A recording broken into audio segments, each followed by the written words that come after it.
Manchmal sind Sachen, die nerven uns. Ja? Man sagt irgendetwas, die Leute hören nicht und machen immer wieder. Man merkt, oh, ein Aversion-Gefühl kommt. Ja? Etwas kommt, was nicht angenehm ist. Unangenehme Gefühl, unangenehme Gedanke. Und dann kommt eine Aversion, eine aversive Regung im Geiste. Und mit diesen auch, wir üben Geduld. Wir üben Geduld. Wir üben viel Metta. Man weilt mit einem Herzen voll Freundlichkeit und Güte. Die Metta ist es am meisten Methode, die dann Buddha auf verschiedene diese Zustände, die im Geiste aufkommen, das hat die Methode am meisten erwähnt. Entwicklung von Metta. Jegliche Aversionen, weil am ersten schadet uns selber. Jetzt kommt ein Gefühl, ja, das will ich jetzt nicht. Bitte hör auf. Und dann trotzdem wird gemacht und dann kommt ein Gefühl, man merkt im Bauch, regt sich was da auf, der Bauch wird fest, ja, dann haben wir ja schon gleich Probleme mit der Verdauung. Da wird, ja, weil das schließt alles, das wird fest. Emotionen bringen körperliche Symptome. Festhalten, nicht wollen. Oder wollen auch. Aber dieses hat auf dem Körper eine Reaktion. Der Geist hat Einfluss auf eine Reaktion im Körper. Auf die Energie, wie die fließt.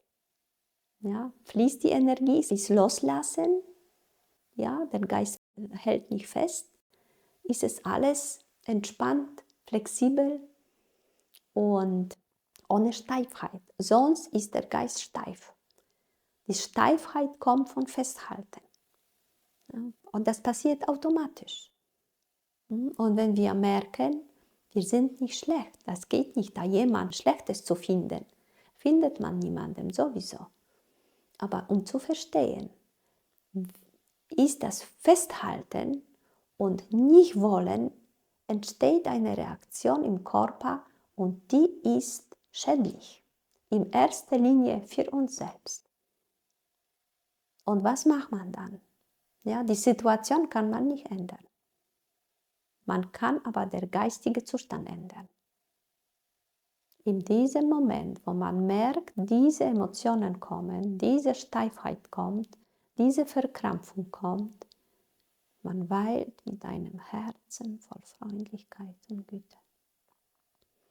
Und wenn man das wirklich oft macht, das Gehirn nimmt diesen Satz als Impuls und setzt das um auf die körperliche, materielle Ebene. Genauso wie ein Gedanke mit Ärger verbunden Wirkung hat auf die chemischen Prozesse auf dem Körper. Genauso Metta. Genauso Gedanke, man weilt mit einem Herzen von Freundlichkeit. Wir wissen alle, was ist Freundlichkeit, was ist Milde. Das wissen wir. Und das hat Einfluss, ob wir wollen oder nicht, auf Gehirn, auf die Synapsen, auf die Impulse, die im Gehirn stattfinden und dann auf die Hormone, die im Körper ausgeschüttet sind. Das hat Einfluss auf den Körper. Geist und Körper sind verbunden. Wir müssen klug sein. Wir müssen schlau sein und Intelligenz benutzen, um zu verstehen, wie funktioniert dieser Körper, wie funktioniert dieses Gehirn, wie funktionieren die Sinne.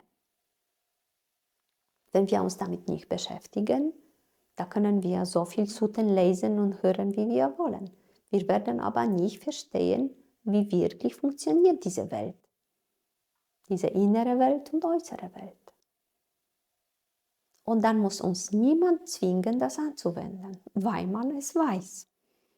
Wenn ich nicht tue, wenn ich nicht in diesem Moment heilsame Gedanken erschaffe, wenn ich nicht einsetze, dass das heilsame Geisteszustand ist, wird diese unangenehme Gedanke wachsen und damit unangenehme Gefühle. Der Ursprung ist Gedanke. Ja, mag ich nicht, will ich nicht, ist störend. beschäftige ich mich damit, beschäftigt sich der Geist damit, wachsen Emotionen bis zum Krieg. Man muss schnell merken und Methode einsetzen. Es gibt keinen anderen Weg als Achtsamkeit, Achtsamkeit, Achtsamkeit. Also, um den Hass zu überwinden, haben wir Methoden und die Hauptmethode ist es Metta. Liebende Güte. Man weilt mit einem Geist voll Freundlichkeit und Güte oder Milde. Und dieses immer sich wiederholen, immer wieder, bis das zum eine Gewohnheit wird. Das ist heilsame Gewohnheit. Erstmal ist Gewohnheit, aber heilsame Gewohnheit. Bis das in jede Zelle durchdringt und wir dort zu Hause finden.